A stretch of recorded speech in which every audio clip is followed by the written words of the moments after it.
The alarm pierced through the bunker at 0400 hours, but Maya Chun was already awake. She sat on the edge of her bunk in the darkness, her fingers methodically checking each piece of equipment laid out on the metal footlocker. Magazine pouches, communication earpiece, tactical knife, medical kit. Everything had its place, and everything was exactly where it needed to be.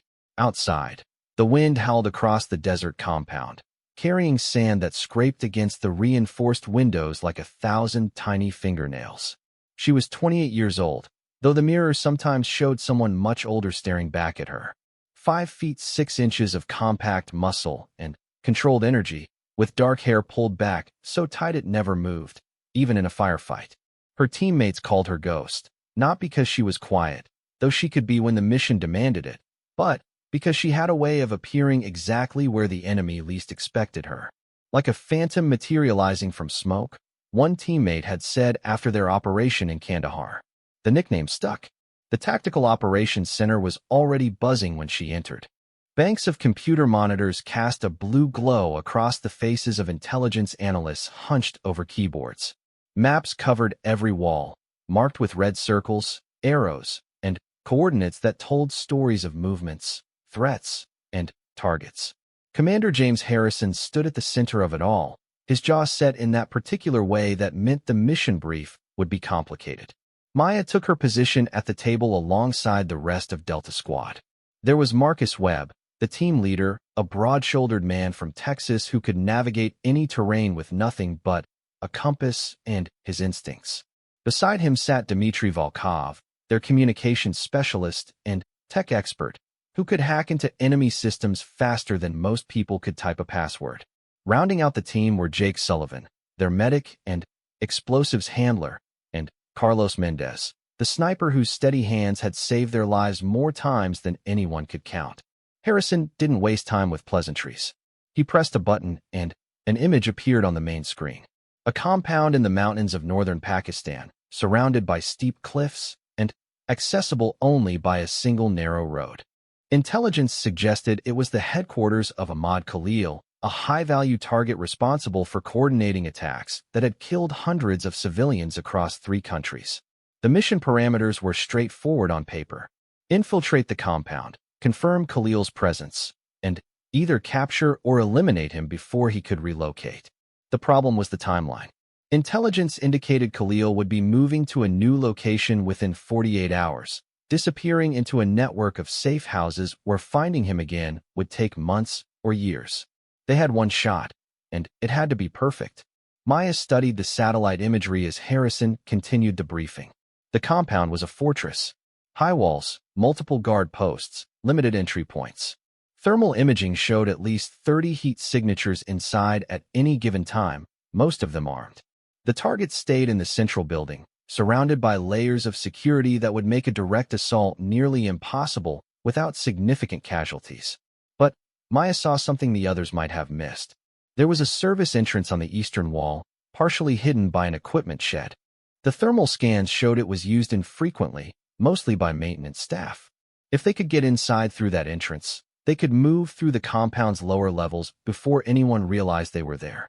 It was risky, maybe even reckless, but it gave them an advantage that a frontal assault never would. She pointed to the entrance on the screen. There, that's our way in. Marcus leaned forward, squinting at the image. That puts us in the maintenance tunnels. We'd be navigating blind through hostile territory with no easy exit if things go sideways. Which is exactly why they won't expect it, Maya replied. Her voice was calm, measured. She had learned long ago that the best operators didn't need to shout to be heard. We go in quiet, move fast, and we're out before they know we were there. Harrison considered this for a moment, his eyes moving between the screen and Maya's face. She could see him running through scenarios, calculating odds, weighing the potential for success against the very real possibility of catastrophic failure. Finally, he nodded. It's your op, Webb. But Chen's right. The element of surprise is our biggest asset here. The briefing continued for another hour. Entry points, extraction procedures, communication protocols, contingency plans for every imaginable scenario, and some unimaginable ones. Maya absorbed it all, committing details to memory with the precision that had made her one of the most effective operators in the unit. She knew that when bullets started flying, when plans fell apart, and chaos took over, these details would be the difference between mission success and body bags. They spent the rest of the day preparing equipment checks, weapons maintenance, studying building layouts until everyone could navigate the compound blindfolded.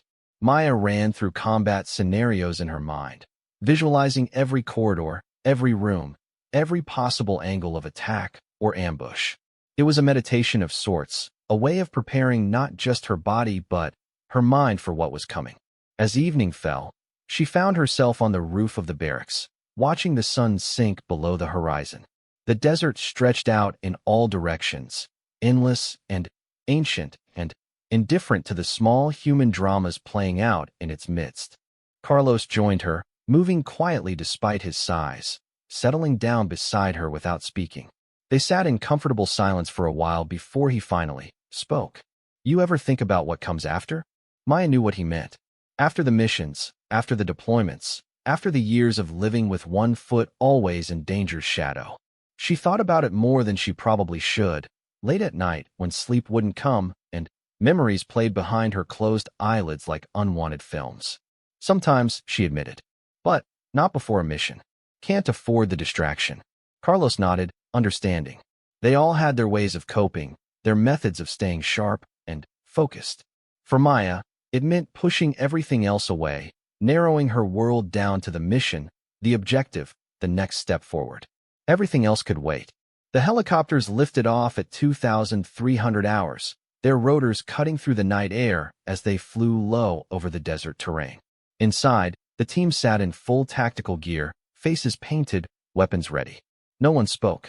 There was nothing left to say that hadn't already been said in the briefings and the training and the hundreds of missions that had come before this one.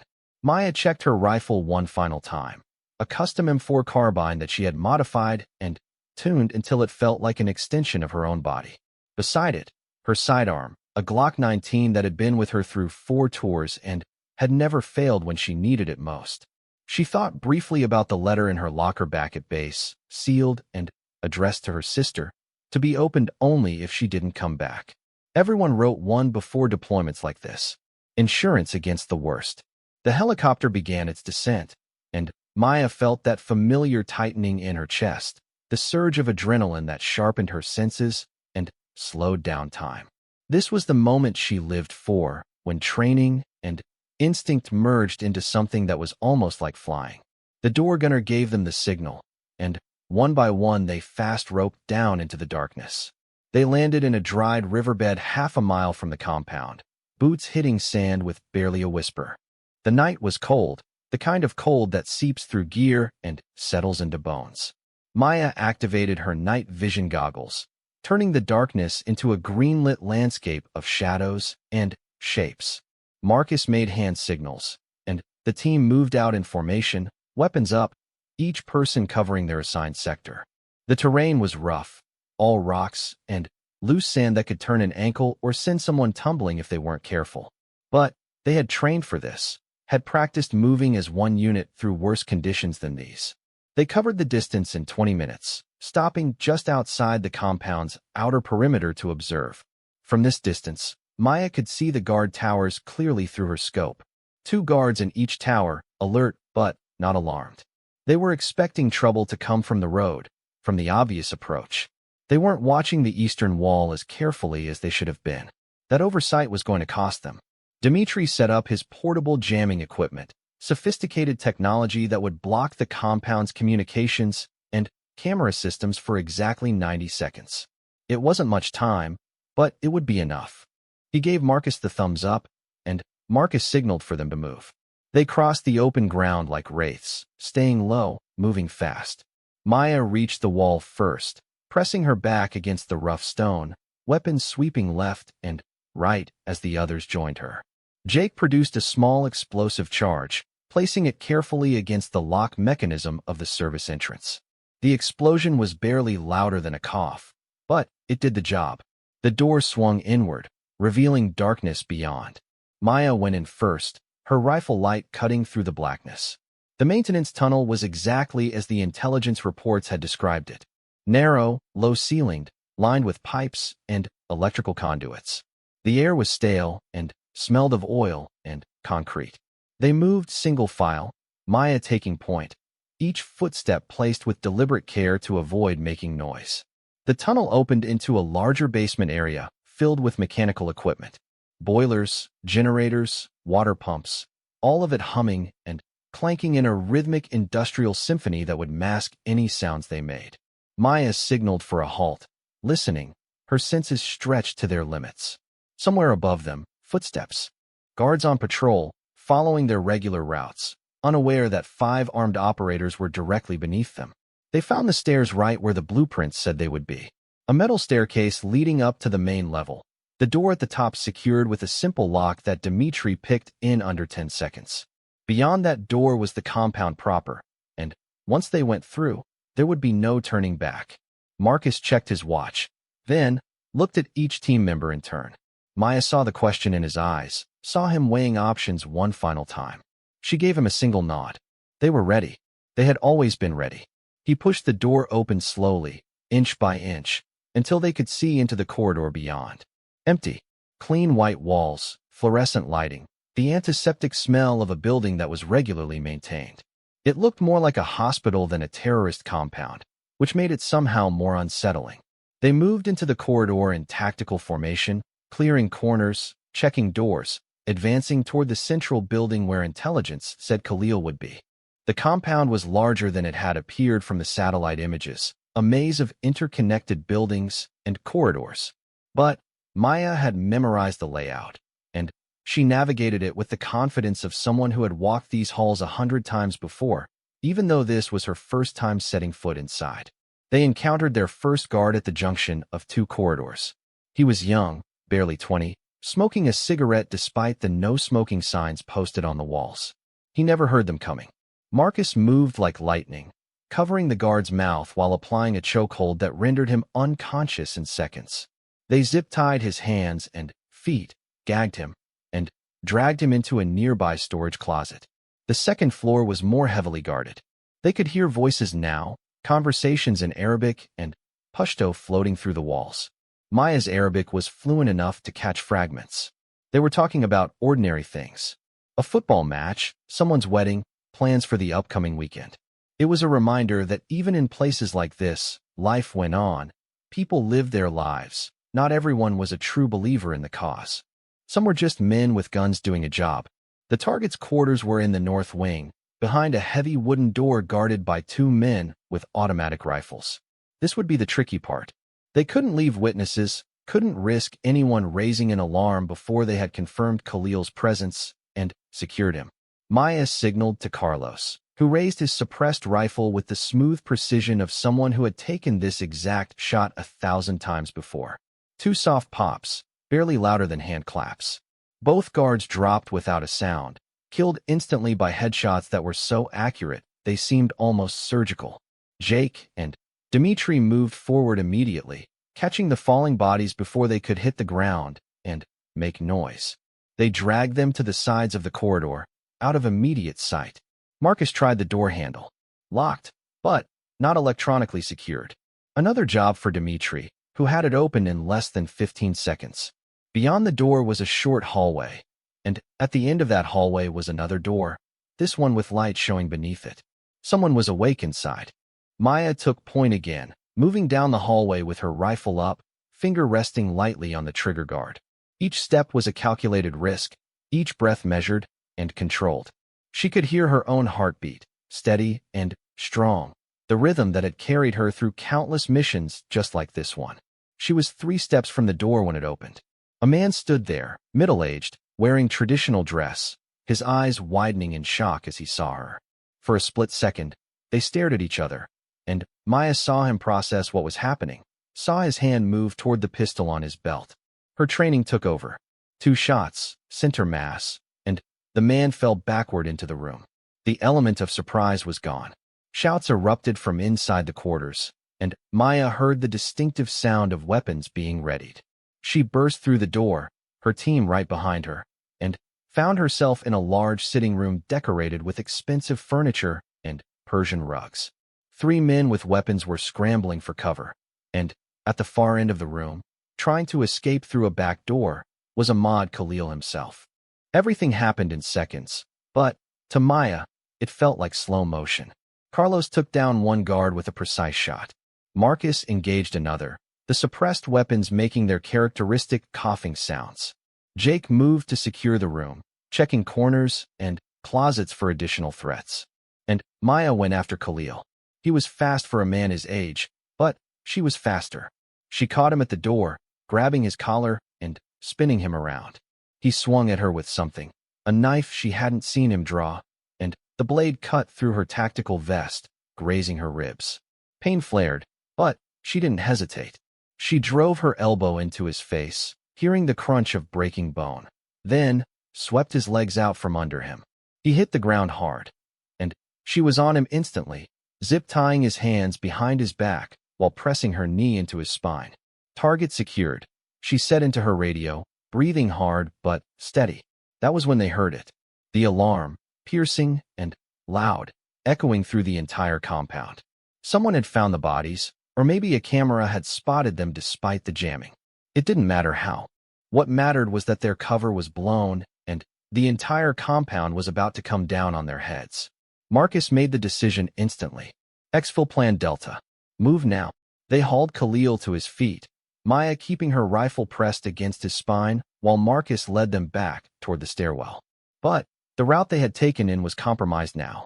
They could hear footsteps pounding through corridors, voices shouting orders, the entire building coming alive with hostile forces converging on their position. Dmitri checked his tablet, pulling up the building layout. There's a vehicle bay on the ground floor, northwest corner. If we can reach it, we might be able to punch through the main gate. It was a desperate plan, but desperate was better than trapped. They moved fast, half running through corridors, Maya dragging Khalil along while the others maintained security. They encountered resistance at every corner now, guards appearing from doorways, forcing them into brief, brutal firefights that they couldn't afford but couldn't avoid. Maya's rifle barked, dropping targets with the efficiency of long practice. She moved on pure instinct now, her training and experience guiding her through the chaos. Beside her, her teammates were doing the same, each one a professional operator working in perfect synchronization with the others. This was what they had trained for, what all those hours at the range and in the kill house had prepared them for. They reached the vehicle bay to find it crawling with guards. At least a dozen men, all armed, all between them, and the three vehicles parked near the massive garage doors. Carlos didn't wait for orders. He pulled a flashbang from his vest, yanked the pin, and sent it sailing into the middle of the bay. The explosion was deafening in the enclosed space. Men screamed and clutched at their eyes, temporarily blinded and disoriented. Delta Squad poured through the opening, engaging targets with ruthless efficiency. Maya saw a guard raising a rifle toward Marcus and put 2 rounds in him before he could fire. Jake threw himself behind a concrete pillar, returning fire at a group of guards trying to flank them. They fought their way to the nearest vehicle, a large SUV with heavy armor plating. Dmitri shot out the window and reached inside to unlock the doors. They piled in, Maya shoving Khalil into the back seat while Marcus took the driver's position. The engine roared to life, and Marcus gunned it toward the garage doors. The doors were closed, but that didn't slow him down. The SUV hit them at 40 miles per hour, the reinforced bumper smashing through the relatively thin metal like it was paper. They burst out into the compound's central courtyard, guards scattering in every direction, some firing at the vehicle even as Marcus weaved between obstacles. The main gate was ahead, also closed, but this one was much heavier. Solid steel bars that would stop most vehicles cold. Marcus didn't slow down. "Brace," he shouted, and everyone grabbed onto something solid. The impact was tremendous. The SUV's windshield shattered, the hood crumpled, and for a terrifying moment, Maya thought they were going to stop dead. But the gate, damaged by a maintenance issue that intelligence had noted in their briefing, gave way with a shriek of tortured metal. They crashed through onto the road beyond, the SUV's battered engine somehow still running. Behind them, The compound was in full alert status now. Spotlights swept across the darkness, sirens wailed, and Maya could see guards pouring out of buildings. But they had done it. They had the target, and they were moving. The extraction point was 2 miles away, down a winding mountain road that was barely wide enough for one vehicle. Marcus pushed the damaged SUV as hard as it would go, the engine making concerning noises but somehow continuing to function. In the back seat, Maya kept her rifle trained on Khalil, who sat silently, blood from his broken nose staining his clothes. They were halfway to the extraction point when they heard the sound of vehicles behind them. Looking back, Maya saw headlights bouncing over the rough terrain. At least 3 trucks full of armed men, all of them determined to stop Delta Squad from escaping with their leader. Carlos rolled down his window, leaning out with his rifle. "Can't get a clean shot with this movement," he shouted over the wind and engine noise. "Keep moving," Maya said to Marcus. Then, to Carlos, "Save your ammunition. I have an idea." She pulled a smoke grenade from her vest, the kind that produced thick, obscuring clouds that lasted for several minutes. As they rounded a sharp curve in the road, she pulled the pin and tossed it out the window. Within seconds, the pursuing vehicles disappeared into a wall of gray smoke. They heard the crash even over the engine noise. At least one vehicle had gone off the road, unable to see in the sudden blindness. The others slowed, more cautious now, giving Delta Squad precious seconds to increase their lead. The extraction point appeared ahead, a flat area where the helicopters could land safely. Marcus brought the SUV to a sliding stop, and they bailed out, securing a perimeter with Khalil in the center. The remaining pursuit vehicles were still coming, emerging from the smoke, and Maya could see muzzle flashes as the guards opened fire. "Where are our birds?" Jake shouted, returning fire while pressing himself behind the SUV for cover. As if in answer, they heard the distinctive sound of helicopter rotors. 2 Black Hawks appeared over the ridgeline, their door gunners opening up with heavy machine guns that turned night into day. The pursuing vehicles scattered, unable to withstand the devastating firepower. The helicopters touched down, and Delta Squad moved. They threw Khalil into the first bird, then piled in themselves, Marcus counting heads to make sure everyone was aboard. As soon as he gave the signal, both helicopters lifted off, climbing rapidly away from the compound and the chaos they were leaving behind. Maya looked down at the compound growing smaller beneath them. Small figures were still running around, lights were still blazing, but they were safe now, beyond the reach of the guards and their weapons. She allowed herself to breathe, really breathe, for the first time since they had entered that maintenance tunnel. The adrenaline was starting to wear off now, and with it came the pain. Her ribs hurt where Khalil's knife had cut her. Her ears were ringing from the gunfire in enclosed spaces. Her muscles ached from the tension and exertion. But they had done it. Mission accomplished. Commander Harrison was waiting when they landed back at base. He looked at Khalil, secured and surrounded by military police. Then, at the members of Delta Squad, dirty and exhausted but alive and intact. His expression was unreadable, but Maya thought she saw approval in his eyes. They spent the next several hours in debriefing, going over every detail of the mission. What had worked, what hadn't, how they could improve for next time. Maya gave her account clinically, professionally, leaving out the fear she had felt when that alarm had sounded, the brief moment of panic when she thought they might not make it out. It was after dawn by the time she made it back to her quarters. She stripped off her gear piece by piece, examining the cut in her vest where Khalil's knife had penetrated. Another inch to the right, and it would have been much worse. She added it to her mental collection of close calls, the moments when luck or skill or divine intervention had kept her alive. She stood in the shower for a long time, letting hot water wash away the dirt and sweat and gun oil. Tomorrow there would be more training, more mission briefings, more preparations for the next operation. But, for now, for these few hours, she could rest. As she lay in her bunk, exhaustion pulling her towards sleep, Maya thought about Carlos's question. What comes after? She still didn't have an answer. All she knew was that this was who she was. The missions, the danger, the constant edge of violence. It was all she had known for so long that she couldn't imagine anything else. The alarm would sound again soon. There would be another mission, another target, another desperate race against time and bullets. And she would be ready. She was always ready. That was what made her the lethal operator, the ghost who appeared where the enemy least expected her. That was who Maya Chun was, and perhaps who she would always be. Outside her window, the sun climbed higher in the desert sky, bringing light to dark places, revealing truths that night had hidden. The world kept turning, conflicts kept burning, and somewhere out there, another enemy was planning another attack. The work was never finished. The mission was never truly over. But, for now, she slept. 3 weeks had passed since the extraction of Ahmad Khalil, and Maya Chin found herself in a different kind of battlefield. The conference room at Central Command was filled with high-ranking officers, intelligence analysts, and government officials, all reviewing the information that Khalil had provided during his interrogation. Maps covered the walls, each one marked with locations of suspected terrorist cells, supply routes, and financial networks that stretched across 4 continents. She sat at the back of the room, present but not participating, watching as men and women who had never fired a shot in combat discussed strategies and operations with the confidence of armchair generals. It was part of the job she had never quite gotten comfortable with, this transition from action to analysis, from doing to planning. Give her a rifle and a target, and she knew exactly what to do. Put her in a room full of bureaucrats, and she felt like a fish trying to breathe air. Commander Harrison noticed her discomfort. During a break in the briefing, he pulled her aside into a quiet hallway.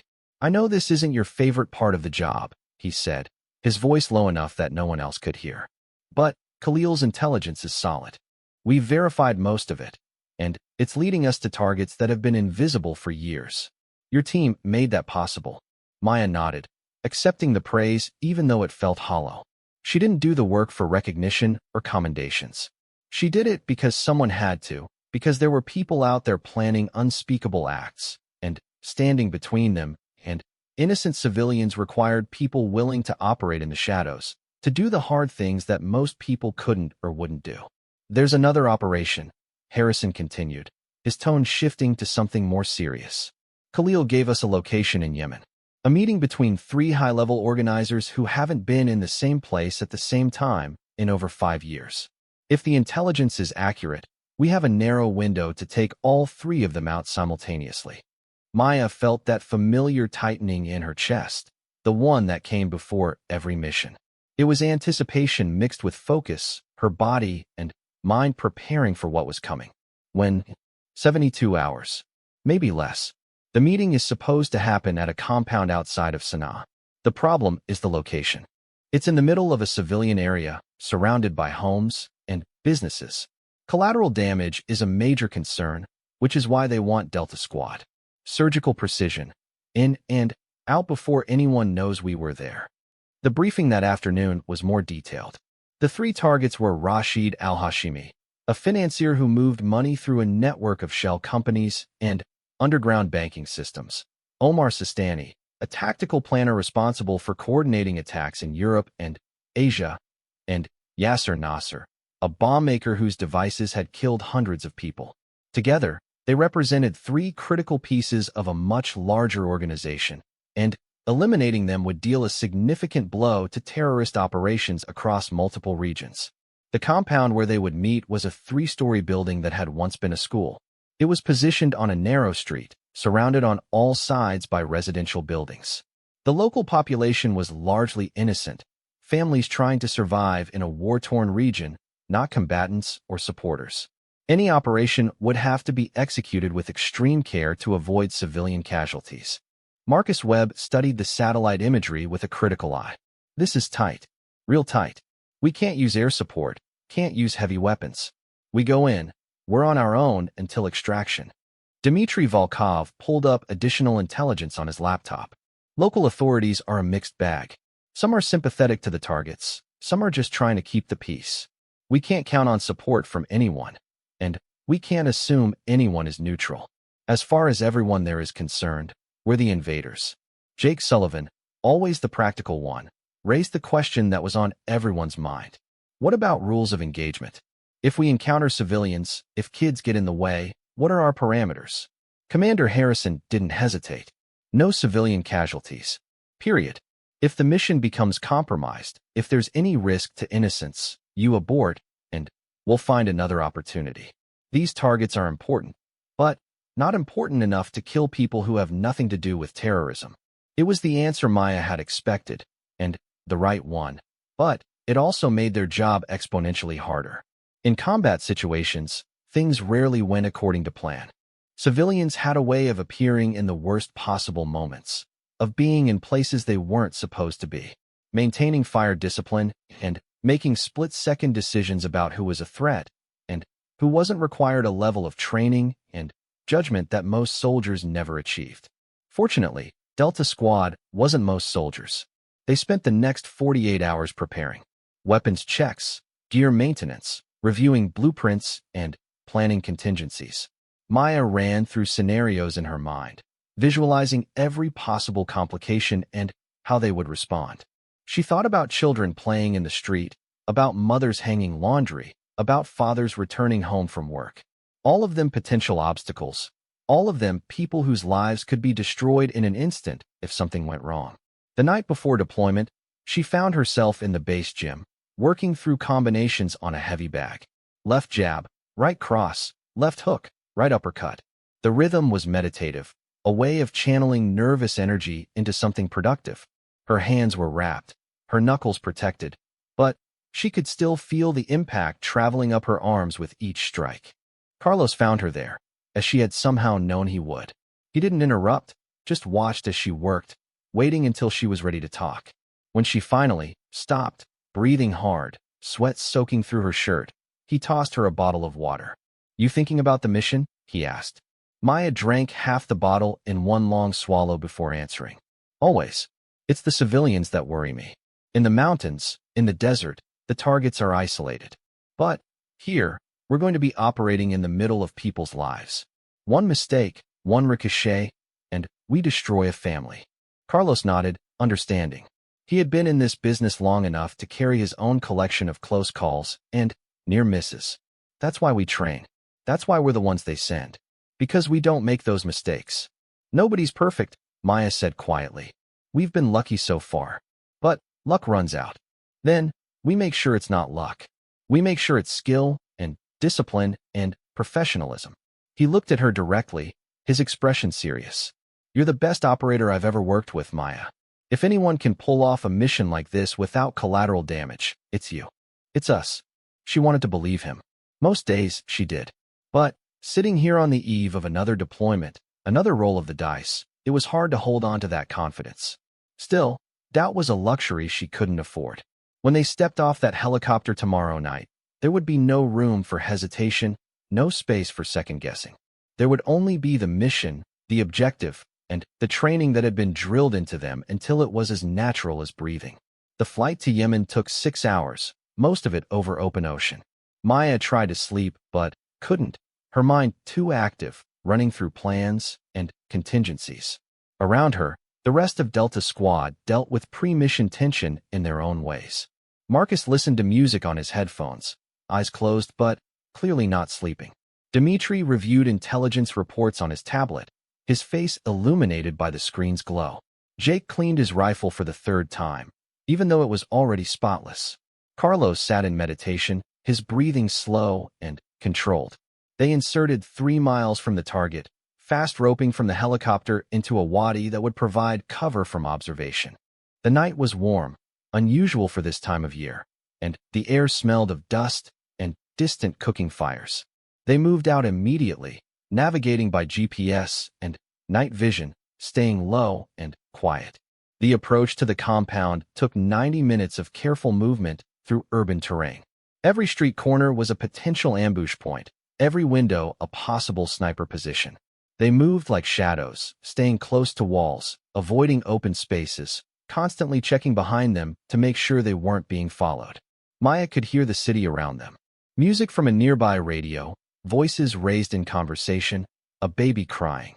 Normal sounds of normal people living normal lives, completely unaware that 5 armed operators were passing through their neighborhood. She hoped it would stay that way, that by morning these people would wake up never knowing what had happened just streets away from their homes. The compound came into view at 2,200 hours. Lights were on in the second-floor windows, and thermal imaging confirmed multiple heat signatures inside. The targets were there, along with at least 6 guards. The challenge would be distinguishing between armed security and unarmed support staff. Not everyone in the building would be a legitimate target. Dmitri set up his equipment in a sheltered doorway across the street, hacking into the compound's security cameras to give them real-time interior surveillance. The feeds showed exactly what they needed to see. The 3 targets were together in a second-floor meeting room, surrounded by documents and laptop computers. The guards were positioned at entry points, alert, but not expecting trouble. Marcus made the call. "We go in through the roof." "Dmitri, can you loop the cameras so they don't see us coming?" "Give me 2 minutes," Dmitri replied, his fingers flying over his keyboard. Maya checked her gear one final time.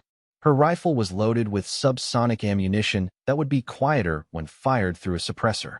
Her sidearm was ready as a backup. She had flashbang grenades, smoke grenades, and zip ties for securing prisoners if the opportunity arose. Everything was ready. Everything was in place. "Cameras are looped," Dmitri reported. "You've got a clean approach to the roof access point on the north side." They moved quickly, crossing the street in a tight formation, reaching the side of the building without being spotted. The roof access was a metal staircase, old and showing signs of rust, but it would hold their weight. Jake went first, testing each step before committing his full weight, making sure nothing was going to give way or make noise. The roof door was locked, but not well. Dmitri had it open in seconds, and they entered the top floor of the building. The stairwell was dark and smelled of mildew and old concrete. They descended slowly, weapons up, clearing each landing before proceeding to the next. They were 1 floor above the meeting room when they heard voices. 2 men, speaking in Arabic, climbing the stairs toward them. Guards, probably doing a routine security sweep. Maya made a quick calculation. They could take these men out silently, or they could hide and hope the guards didn't notice them. The decision was made in a split second. She pressed herself against the wall in a recessed area, motioning for the others to do the same. The space was tight, barely enough room for all 5 of them, but it kept them out of the direct line of sight. The guards climbed past, their voices fading as they continued upward. Close call, but they hadn't been spotted. The second-floor hallway was better lit, with ornate rugs on the floor and paintings on the walls. Someone had money, and they had spent it making this former school look like a luxury hotel.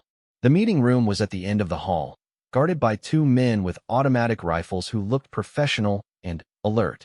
Carlos took aim from around a corner, his suppressed rifle barely making a sound as he fired twice. Both guards dropped instantly, killed before they could raise an alarm. The team moved forward, stacking up on either side of the meeting room door. Inside, they could hear voices. The targets were discussing something, their tone animated but not alarmed. They had no idea what was about to happen.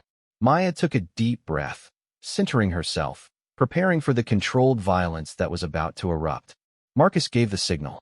Jake kicked the door open, and Delta Squad poured into the room. The 3 targets looked up in shock as armed figures in full tactical gear filled the doorway. Rashid al-Hashimi reached for a pistol on the table, but Maya was faster. She put a single round in his shoulder, a disabling but non-lethal shot that sent him spinning to the floor.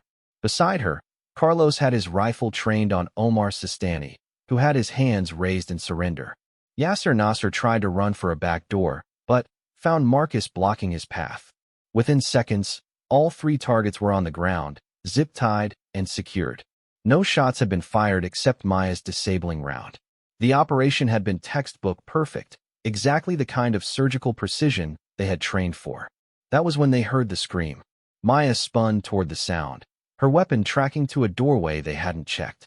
A woman stood there, maybe 30 years old, wearing traditional dress, her eyes wide with terror. In her arms was a small child, no more than 2 or 3 years old, crying from being startled awake. For a frozen moment, everyone in the room stopped moving. Maya had her rifle pointed at the woman, her finger on the trigger, every instinct screaming at her to assess the threat. Was she armed? Was she reaching for something? Was she going to call for help? But then, she saw the woman's eyes, saw the pure terror there, saw how she was shielding the child with her body. This wasn't a combatant. This was a mother who had been sleeping in a back room with her child, probably the wife of one of the guards, who had woken to gunfire and chaos. Maya lowered her weapon immediately. Non-combatant, she said clearly, her voice steady despite the adrenaline dump. Stand down. Marcus moved forward slowly, hands visible, speaking in Arabic.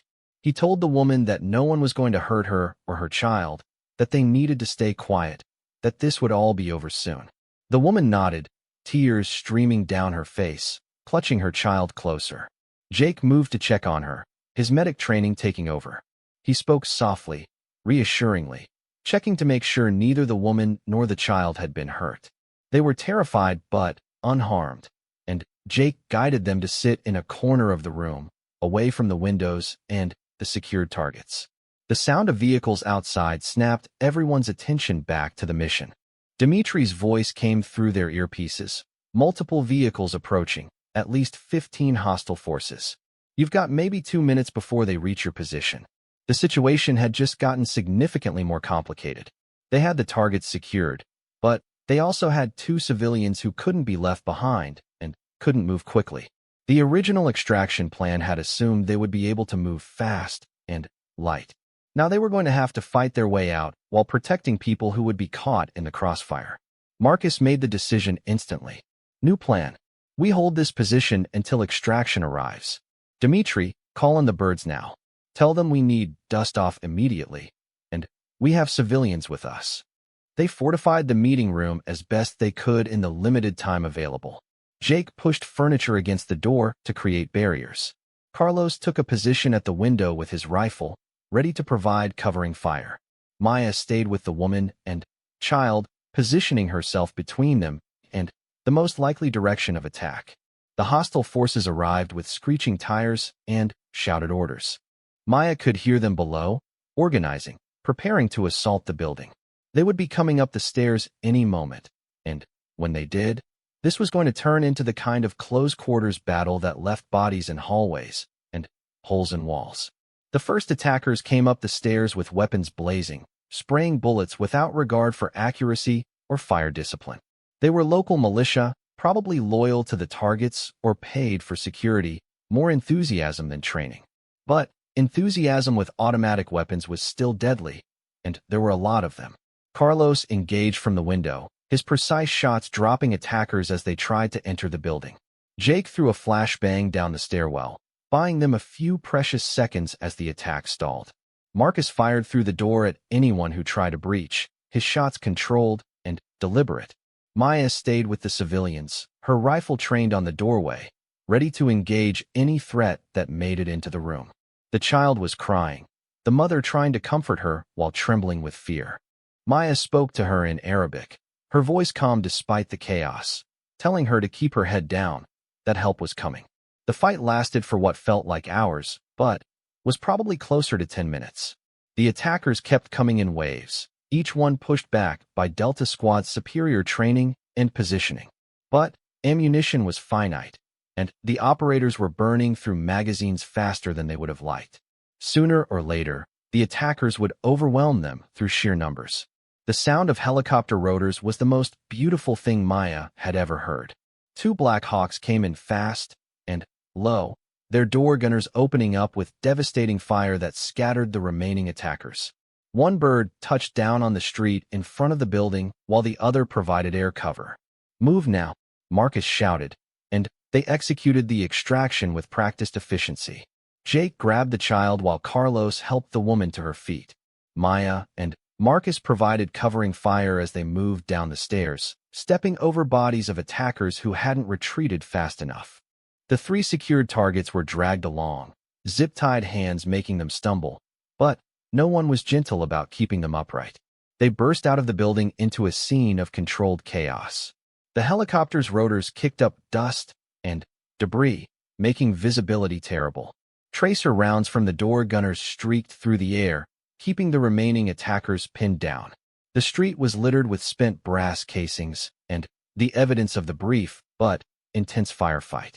Maya helped the woman and child into the helicopter first, making sure they were secure before turning to help load the targets. Marcus was counting heads, making sure everyone was aboard, when a burst of gunfire came from a nearby building. Rounds pinged off the helicopter's armored skin, and the pilot shouted that they needed to leave immediately. Everyone piled in, the door gunner still firing as the helicopter lifted off. Maya looked down at the compound growing smaller beneath them, at the attackers emerging from cover now that the helicopters were pulling away. They had done it again. Mission accomplished, targets secured, and this time they had managed to protect innocents caught in the crossfire. The woman with the child looked at Maya with an expression that was hard to read. Fear, certainly. Confusion about what had just happened and why. But also maybe gratitude, an understanding that these armed foreigners had chosen not to harm her when they easily could have. Maya didn't speak, didn't try to explain. What could she say that would make sense of this situation? The flight back to base took hours, and Maya spent most of it watching the woman and child. They sat huddled together, the mother whispering softly to her daughter, comforting her. Eventually, the child fell asleep, exhausted by fear and confusion. The woman looked up and caught Maya's eyes, and for a moment they just looked at each other, two people from different worlds brought together by violence and circumstance. When they landed, the woman and child were immediately taken into protective custody. They would be questioned, debriefed, and eventually relocated somewhere safe, given new identities if necessary. They had seen too much, knew too much, and returning them to Yemen would put their lives at risk. It was a strange kind of rescue, one that would uproot their entire existence, but would keep them alive. The debriefing lasted until dawn. Every detail of the mission was examined, every decision questioned and analyzed. The presence of civilians in the compound had been unexpected, an intelligence failure that could have resulted in tragedy. Maya gave her account honestly, including the moment when she had lowered her weapon, the split-second decision not to treat a terrified mother as a potential threat. Commander Harrison listened without interrupting, his expression neutral. When everyone had finished their reports, he leaned back in his chair and studied the members of Delta Squad. "You made the right call," he finally said. "Every one of you. The mission was to eliminate the targets without collateral damage, and you accomplished that despite complications. The decision to protect those civilians and bring them with you shows the kind of judgment and discipline that makes you the best operators we have. It should have felt like a victory. 3 high-value targets in custody, no friendly casualties, civilians protected and rescued. By every metric, the mission had been successful. But Maya felt exhausted in a way that went beyond physical tiredness. Each mission took something from her, carved away a little piece of the person she used to be, and eventually, she worried there wouldn't be anything left. She thought about the woman and child as she cleaned her gear, carefully maintaining her weapons and equipment for the next mission. Where would they end up? What kind of life would they have, displaced from their home, given new names, forced to start over in a place where they didn't speak the language or understand the culture? They were alive, and that mattered. But Maya couldn't shake the feeling that their lives had been destroyed even as they were being saved. Later, she found herself on the roof of the barracks again, watching the sun climb above the horizon. The base was coming to life around her, people starting their day, going about their routines. Somewhere out there, the woman and child were adjusting to their new reality, trying to make sense of what had happened. And somewhere else, other targets were planning other attacks, creating the conditions that would send Maya and her team out into the darkness once again. Carlos joined her, as he often did in these quiet moments. They didn't speak for a long time, just stood together watching the day begin. Finally, he broke the silence. "You saved that woman and her kid. Don't forget that." "Did I?" Maya asked. "Or did I just destroy their lives in a different way?" "You kept them alive. You gave them a chance at a future, even if it's not the future they would have chosen. That's more than they would have had if we'd treated them as enemy combatants or left them in that compound." Maya wanted to believe that. She needed to believe that what they did mattered, that the violence and the risk and the sacrifice served a purpose beyond just perpetuating more violence. But some days, it was hard to see the line between protecting people and harming them, between being a guardian and being just another source of trauma in a traumatized world. The alarm would sound again soon. There would be another briefing, another mission, Another opportunity to test herself against impossible odds. And she would go, because that was who she was, because someone had to do this work, because the alternative was letting the darkness win. But, in these quiet moments before the storm, she allowed herself to feel the weight of it all, to acknowledge the cost that came with being the lethal operator, the ghost in the shadows, the person who appeared when someone yelled to evacuate immediately. The sun continued its climb, indifferent to human struggles and moral questions. The world kept turning, conflicts kept burning, and Maya Chun would keep doing what she did best. She would keep being the person who ran toward danger while others ran away, who made the hard decisions in impossible situations, who carried the burden so others wouldn't have to. It was her purpose, her calling, and perhaps her curse. But it was hers, and she would bear it as long as she was able. 6 months had transformed Maya Chun in ways that weren't visible from the outside. To anyone watching, she was the same efficient operator, the same precise professional who executed missions with mechanical perfection. But, inside, something had shifted. The accumulation of operations, the weight of decisions made in fractions of seconds, the faces of people she had killed, and people she had saved, all of it was building towards something she didn't quite understand yet. The base psychologist had started requesting regular sessions with her, mandatory check-ins to ensure operational readiness. Dr. Sarah Mitchell was good at her job, perceptive enough to see past the walls that operators built around themselves. She asked questions that couldn't be answered with tactical assessments or mission reports, questions about feelings and fears and the cost of doing this work year after year. Maya sat across from her in a small office that was decorated to feel comfortable and non-threatening. There were plants on the windowsill, soft lighting, comfortable chairs. Everything designed to make people feel safe enough to be vulnerable. Maya appreciated the effort even if she couldn't quite bring herself to fully engage with the process. "You've been operational for 8 years, Dr. Mitchell said, reviewing notes on her tablet. 63 confirmed missions, most of them classified. You've received commendations, saved lives, made split-second decisions that have prevented attacks, and eliminated threats. By every measurable standard, you're one of the most effective operators in the program." Maya waited for the but. There was always a but. "But I'm seeing signs of strain. Your post-mission debriefings are becoming shorter, more clinical. You're spending less time with your team outside of operations. Your sleep patterns are disrupted. These are all normal responses to prolonged combat stress, nothing to be ashamed of, but they're things we need to address before they impact your effectiveness or your well-being." "I'm fine," Maya said automatically, the response she had been trained to give. Dr. Mitchell smiled, not unkindly. "Maya, I've been doing this job for 15 years. I've worked with hundreds of operators, many of them dealing with the same things you're dealing with. And the ones who tell me they're fine are usually the ones who need help the most. Being strong doesn't mean never struggling. It means recognizing when you need support and being brave enough to accept it." The words hung in the air between them. Maya wanted to dismiss them, to maintain the armor of professional distance that had protected her through countless deployments. But part of her, a part that was getting harder to ignore, recognized the truth in what Dr. Mitchell was saying. "The woman and child from Yemen," Maya finally said. "I think about them sometimes. Wonder where they are, how they're adjusting. I saved them, but I also destroyed their lives. Everything they knew, everyone they loved, all of it gone because they were in the wrong place when we came through." Dr. Mitchell nodded, her expression understanding. "That's the complexity of this work. Sometimes saving lives means disrupting them. You can't rescue someone from danger without changing their circumstances, sometimes dramatically. The question isn't whether you made the perfect choice, because perfect choices don't exist in these situations. The question is whether you made the best choice available with the information and time you had." "And did I? What do you think?" Maya considered this. In the room that night, with chaos erupting around them and attackers closing in, she had made a decision to protect civilians rather than treat them as potential threats or acceptable losses.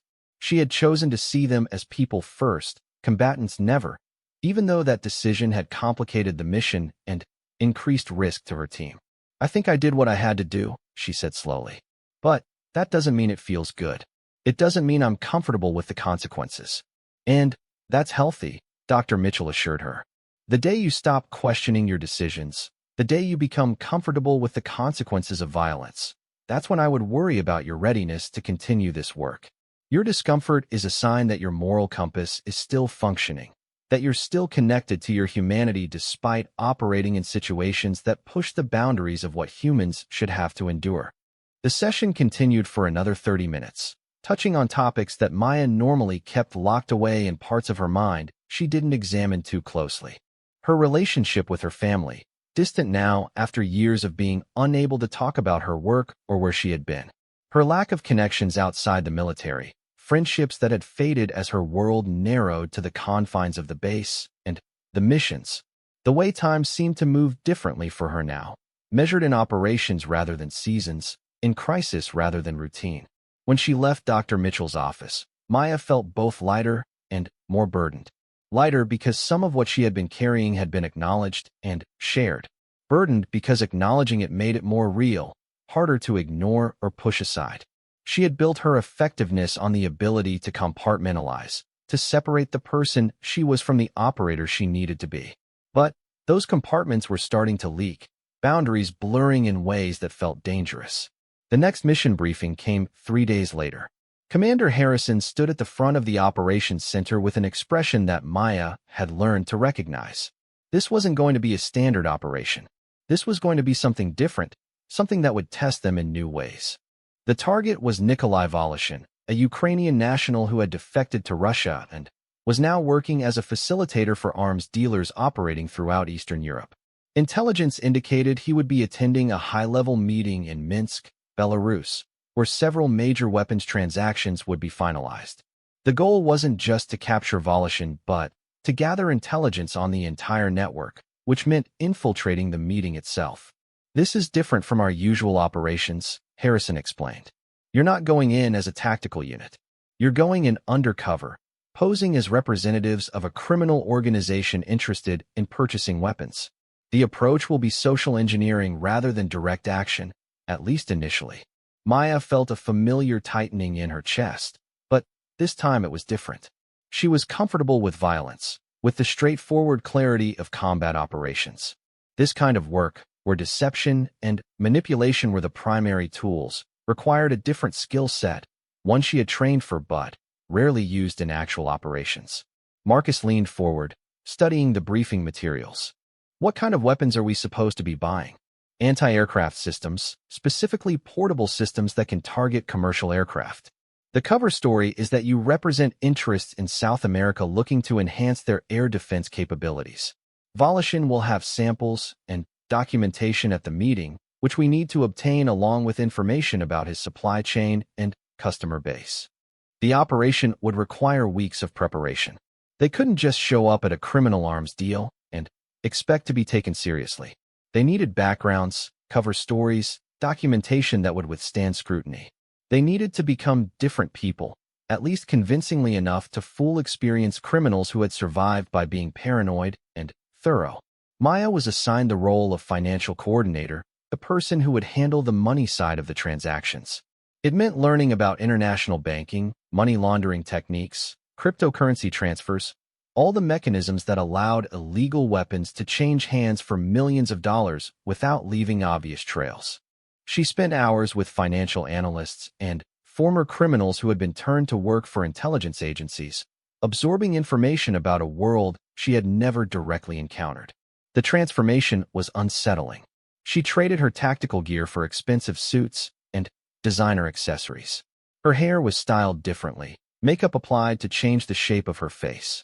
She practiced walking differently, talking differently, adopting the mannerisms of someone who moved in elite circles and saw violence as a business transaction rather than a moral question. Carlos went through a similar transformation, becoming her supposed business partner, the muscle and security for their fictitious organization. Marcus took on the role of the decision-maker, the person with authority to finalize deals. Jake and Dmitry would provide technical support and surveillance from a safe house in Minsk, monitoring communications, and ready to extract the team if things went wrong. They flew into Minsk separately, using different routes and different cover identities. Maya entered the country as Elena Volkov, a financial consultant from Cyprus with a background in international trade. Her passport showed entry stamps from dozens of countries, all of them carefully fabricated. She stayed at an expensive hotel, behaving exactly as a wealthy businesswoman would behave, drawing no attention, blending seamlessly into the background of international commerce. The meeting was scheduled for a warehouse on the outskirts of the city, an industrial area that provided privacy and easy access to transportation routes. Maya arrived with Carlos and Marcus in a black SUV, playing her role with the confidence of someone who had done this 1,000 times before. Inside, she was calculating distances, identifying exits, assessing potential threats with the trained eyes of an operator, even while maintaining her cover as a financial professional. The warehouse interior had been set up like a showroom. Tables displayed weapons of various types, from small arms to the portable anti-aircraft systems that were the focus of their interest. Men in expensive suits mingled with men in tactical gear, a strange mixture of corporate professionalism and military precision. At the center of it all was Nikolai Voloshin, a large man with a ready smile and cold eyes that missed nothing. He greeted them in accented English, his handshake firm but not aggressive. "Ms. Volkov, gentlemen, welcome. I understand you're interested in upgrading your air defense capabilities." Maya returned his smile, channeling the persona she had built over weeks of preparation. "Our clients have become concerned about aerial surveillance and possible drone strikes. They're looking for systems that are effective, portable, and difficult to trace. Your reputation suggests you can provide what we need." The conversation that followed was a delicate dance. Voloshin probed their background, asking questions designed to expose any inconsistencies in their cover story. Maya deflected with practiced ease, providing enough detail to seem authentic while avoiding anything that could be easily verified or disproven. She talked about shell companies and offshore accounts, about transportation routes through Central America, about clients who valued discretion above all else. They examined the weapons systems, Marcus asking technical questions that demonstrated knowledge without revealing too much. The systems were Russian-made, sophisticated pieces of military hardware that could bring down commercial aircraft from significant distances. In the wrong hands, these weapons could be used for terrorism on a massive scale, and Voloshin seemed entirely comfortable with that possibility. "The price is $3 million per system," Voloshin said casually. "Payment in cryptocurrency, delivered to our accounts before shipment. We can provide training for your personnel and technical support for the first year of operation." Maya nodded as if this were a routine business transaction. "We need to see documentation, end-user certificates, shipping manifests, supply chain verification. Our clients are careful about avoiding attention from international authorities." This was the critical moment, the point where they would either gain access to the intelligence they needed or where their cover would be blown. Voloshin studied her for a long moment, his expression unreadable. Then he smiled. "Of course. Dmitri, bring the documentation for Ms. Volkov." A younger man approached with a leather portfolio, handing it to Maya. Inside were documents that outlined Voloshin's entire network. Suppliers in Russia and Ukraine, transportation routes through Eastern Europe, customers in Asia, Africa, and South America. It was exactly what they had come for, intelligence that could dismantle multiple arms trafficking operations. Maya photographed each page with a camera concealed in her watch, a small piece of technology that captured high-resolution images with a gesture that looked like she was simply turning pages. Beside her, Marcus was engaged in conversation with Voloshin about delivery timelines, keeping the arms dealer's attention divided. They were almost finished, almost clear, when things started to go wrong. A man entered the warehouse, moving quickly, his body language radiating urgency. He spoke to Voloshin in rapid Russian, and Maya saw the arms dealer's expression change from friendly to suspicious in an instant. She caught fragments of the conversation. Someone had been asking questions. A background check hadn't verified. Possible intelligence operation. Voloshin's hand moved toward his jacket, and Maya knew they were out of time. Years of training took over, the careful cover persona falling away as operational necessity demanded action. Her hand moved to the concealed pistol at the small of her back, but Carlos was faster. He had positioned himself behind Voloshin during the conversation, and now he moved with brutal efficiency, grabbing the arms dealer in a chokehold before he could draw his weapon. The warehouse erupted into chaos. Guards reached for weapons. Other dealers scrambled for cover. And Maya found herself in the kind of close-quarters firefight she had trained for her entire career. She dropped one guard with 2 shots, center mass, then moved to cover as return fire split the air where she had been standing. Marcus had pulled his concealed weapon, engaging targets with the calm precision of someone who had done this countless times. They moved as a unit, covering each other, advancing toward the exit while maintaining fire discipline. Maya's mind was clear now, operating on pure training and instinct, each decision made in microseconds based on threat assessment and tactical advantage. They reached the SUV with Volushin secured between them, hands zip-tied, blood streaming from a cut on his forehead where he had tried to resist. Maya drove, pushing the vehicle through minced traffic while Carlos provided security and Marcus coordinated with Jake and Dmitri for extraction.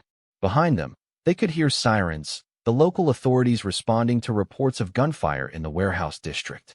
The safe house was compromised now. They needed to reach the backup extraction point, a location 3 miles from the city where a helicopter would be waiting.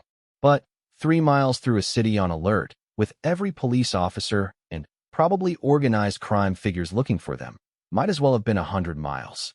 Maya took side streets, avoiding major thoroughfares, using her memorized knowledge of the city's layout to stay ahead of pursuit. In the back seat, Volushin was conscious but not speaking, his eyes showing a mixture of anger and calculation. He was trying to figure out who they were, what organization had the resources and capability to infiltrate his operation. They were 2 miles from the extraction point when they hit the roadblock. Police vehicles blocked the street, officers with weapons drawn, ordering them to stop. Maya made a split-second decision, yanking the wheel hard right and accelerating through a narrow alley. The SUV scraped against brick walls on both sides, the mirrors torn off, but they burst through to another street. Behind them, police vehicles were in pursuit now, along with what looked like organized crime enforcers in civilian cars. The situation was deteriorating rapidly, and Maya knew they needed to reach that extraction point in the next few minutes or risk being cut off completely. She pushed the SUV to its limits, running red lights, cutting through parking lots, doing everything possible to lose pursuit while maintaining their heading toward extraction. Bullets pinged off the armored body of the vehicle, the rear window cracking but not shattering. Carlos returned fire through the window, not trying to kill pursuing officers but to disable vehicles and slow pursuit. The extraction point appeared ahead, an abandoned factory with a large courtyard where a helicopter could land. But as they approached, Maya saw additional vehicles converging on the location. Someone had anticipated their destination, had figured out where they were going, and moved to cut them off. Plan Charlie, Marcus said calmly into his radio, and Maya understood immediately. They weren't going to the primary extraction point. They were going to the emergency backup, a location even further from the city, in an area where pursuit would be more difficult. She changed direction, heading toward the river that ran through the eastern part of Minsk. The backup extraction point was on the opposite bank, accessible by a bridge that would be easily defensible if they could reach it before being overtaken. It was a long shot, but long shots were what Delta Squad specialized in. The bridge appeared ahead, old and narrow, crossing dark water that looked cold and uninviting. Maya gunned the engine, racing across while Carlos and Marcus prepared for what would come next. On the far side, they could see the extraction helicopter already incoming, its pilot having received the change in plans and adjusted accordingly. They abandoned the SUV, pulling Volushin out roughly and dragging him toward the helicopter. Behind them, pursuit vehicles were just reaching the bridge, and Maya could see officers exiting vehicles, taking up firing positions. She and Marcus laid down suppressing fire while Carlos got Volushin secured in the helicopter.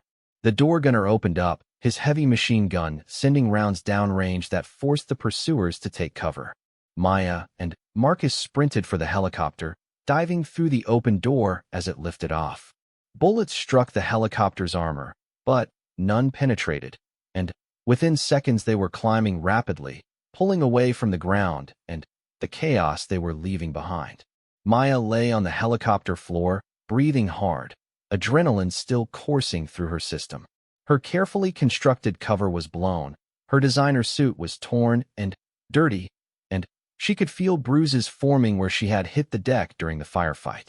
But they had Volushin, and, more importantly, they had the intelligence documentation that would dismantle his network. Mission accomplished, even if it had been accomplished in the messiest possible way. Volushin was secured in one of the seats, bleeding from several small cuts, but otherwise unharmed. He looked at Maya with an expression that might have been respect or might have been hatred. It was hard to tell. "You're very good," he said in accented English. "American Special Forces, I assume? Military intelligence." Maya didn't respond, just met his eyes with a blank expression. There was nothing to say that would matter to him, no explanation that would change what happened next. He would be interrogated, his network would be rolled up, and thousands of weapons that might have been used to kill innocents would never reach their destinations. That was what mattered, not his opinion of their tactics or capabilities. The flight to the extraction point took 40 minutes, crossing into friendly territory where they could transfer Volushin to other authorities. When they finally touched down at a secure facility, Maya felt the exhaustion hit her all at once. She had been running on adrenaline and training for hours, and now that the immediate danger had passed, her body was demanding rest. But there would be no rest yet. Debriefing took hours, every detail of the operation examined and documented. The intelligence they had gathered was already being analyzed, fed into databases, cross-referenced with other operations. Within days, arrests would be made across multiple countries, arms deals would be disrupted, and a significant trafficking network would be neutralized. Commander Harrison met with them privately after the formal debriefing. His expression was serious, but not disapproving. "That was good work, even if it didn't go exactly according to plan. You adapted to a changing situation and completed the mission while bringing everyone home. That's what makes you the best operators we have." Maya appreciated the praise, but she felt hollow inside in a way she couldn't quite articulate. The mission had been successful by every objective measure, but something about it had left her feeling more disconnected than usual. Maybe it was the weeks spent pretending to be someone else, the persona she had built so carefully that it felt almost more real than her actual self. Maybe it was the return to violence after trying to operate through deception, the reminder that ultimately her job always came back to force and gunfire. Later, sitting in her quarters, Maya looked at herself in the mirror. The makeup was gone now, the expensive suit replaced with standard base clothing, but she felt like she could still see Elena Volkov looking back at her. The wealthy businesswoman who casually discussed weapons that could kill hundreds of people, who moved in circles where human life was just another commodity to be bought and sold. How much of that persona had been acting, and how much had been her own darkness reflected back? How many times could she put on different masks, become different people, before she forgot who she really was underneath? She thought about Dr. Mitchell's words, about maintaining connection to her humanity despite operating in situations that pushed the boundaries of what humans should endure. She thought about the woman and child from Yemen, about the choices she made that were simultaneously right and destructive. She thought about what came after, about the future that seemed both impossible to imagine and desperately necessary to believe in. Outside her window, the sun was setting, painting the sky in shades of red and orange that reminded her of fire.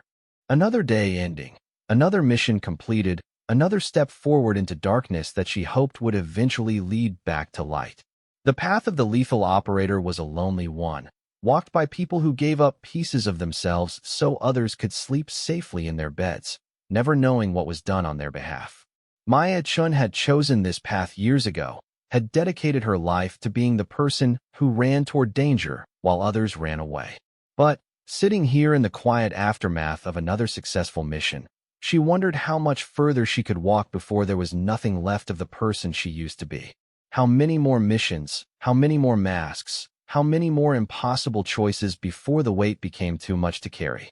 The answer would come, she knew. It always did. But, for now, she would rest, she would train, and she would prepare for whatever came next. Because that was what she did. That was who she was. The ghost in the shadows, the operative who appeared when the alarm sounded, the lethal weapon deployed by people who made decisions from comfortable offices far from the chaos and blood and moral complexity of actual operations. Tomorrow would bring new briefings, new targets, new opportunities to test herself against impossible odds. And she would be ready, because she was always ready. Even if part of her was starting to wonder what she was really fighting for, and whether the cost of winning was becoming too high to justify. The compound in Somalia appeared on satellite imagery like a scar on the landscape.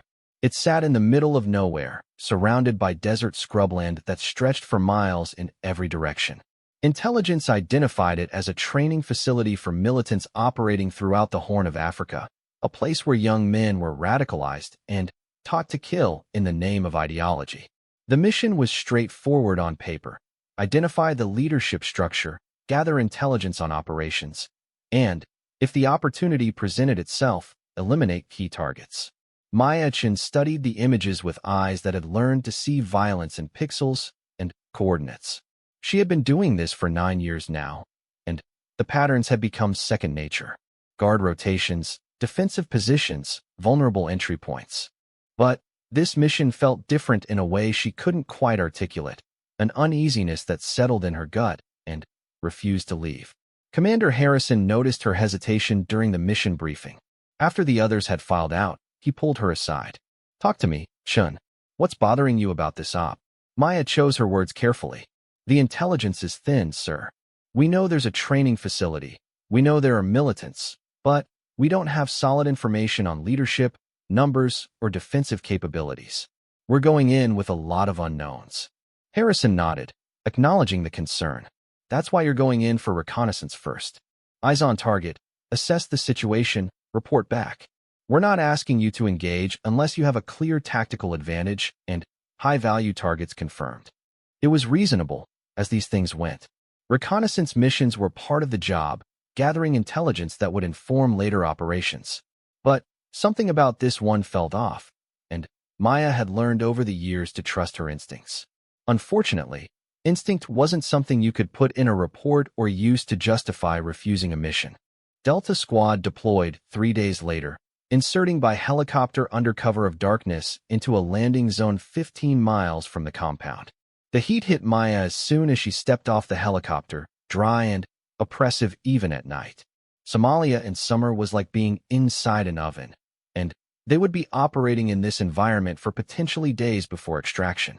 They moved through the terrain on foot, carrying full gear and supplies for an extended operation. The landscape was harsh and unforgiving, all rocks and thorny vegetation that tore at clothing and skin. Marcus led them with his usual confidence, navigating by GPS and landmarks, keeping them on course while avoiding areas where they might be spotted by local shepherds or nomads. They established an observation post on a ridgeline overlooking the compound, concealed among rocks and camouflaged to blend with the environment. From this position, they had a clear view of the entire facility. Maya settled in behind her spotting scope, beginning the patient work of surveillance and intelligence gathering. Over the next 24 hours, a picture emerged that was significantly different from what intelligence had suggested. Yes, there were militants at the compound, armed men conducting training exercises and patrols. But there were also children.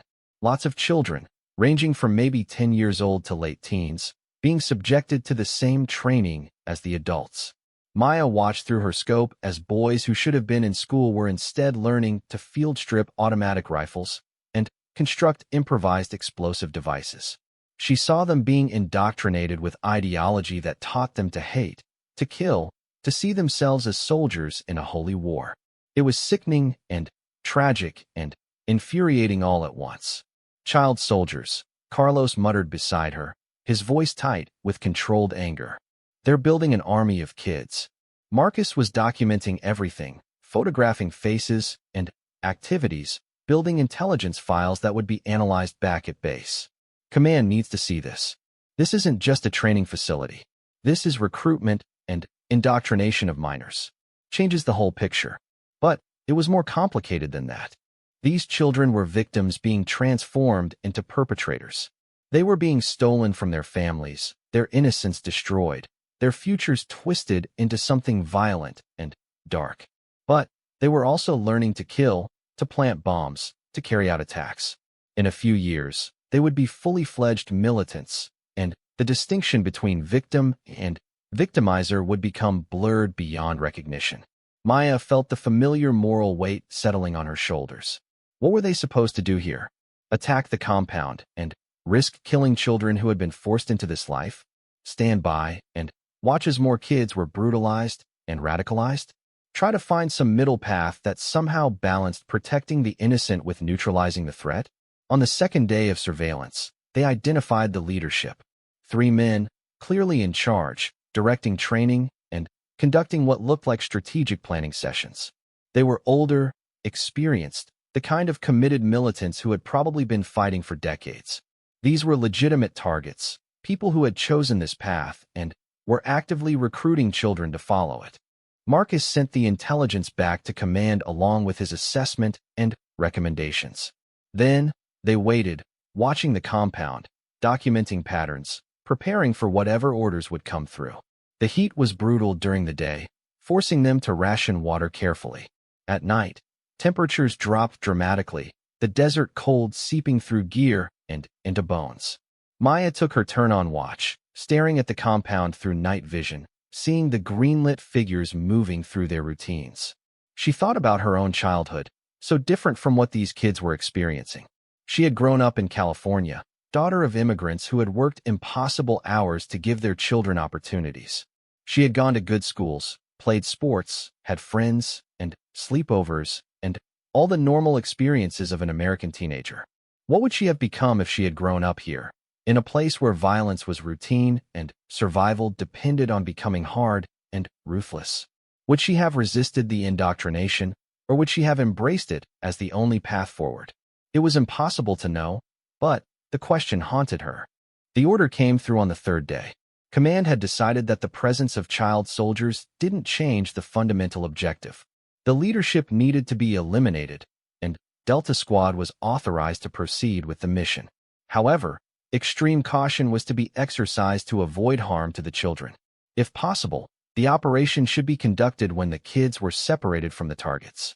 It was a tall order, maybe an impossible one, but it was the order they had been given, and they would figure out a way to execute it or die trying. That was the job. They spent another day watching, looking for patterns and opportunities. The leadership met each evening in a building separate from where the children were housed. If they could hit that building during one of those meetings, they might be able to eliminate the targets without endangering the kids. It was a narrow window, maybe 15 minutes when conditions would be optimal, but it was the best chance they were going to get. The plan was simple because simple was usually best. Wait until the evening meeting began, advance to the compound under cover of darkness, breach the meeting room, eliminate the targets, and withdraw before anyone could organize an effective response. They would have surprise and superior training on their side, but they would also be outnumbered and operating in unfamiliar terrain. Margins for error were razor-thin. They moved out at dusk, using the failing light to cover their approach. Maya felt her heart rate elevate, adrenaline beginning to flow through her system, her senses sharpening. This was the transition point, the moment when planning became action, when theory met reality. Everything depended on execution now, on training and instinct and a little bit of luck.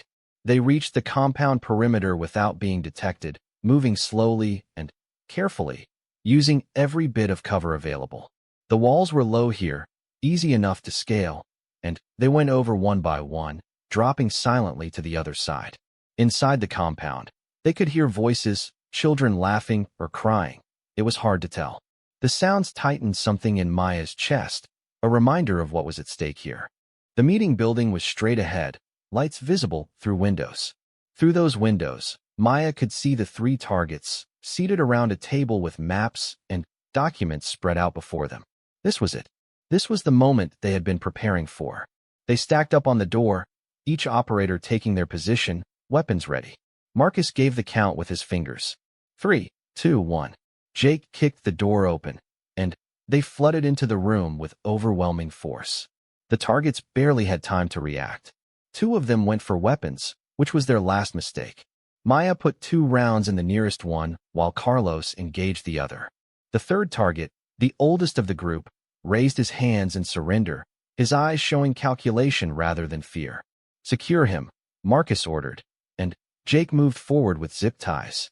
That was when Maya heard the sound that would haunt her for years. A child's voice, calling out from somewhere nearby. She turned toward the sound and saw a boy, maybe 12 years old, standing in a doorway at the back of the room. He was holding an automatic rifle, the weapon almost too large for his small frame, and his eyes were wide with confusion and fear. Time seemed to slow down.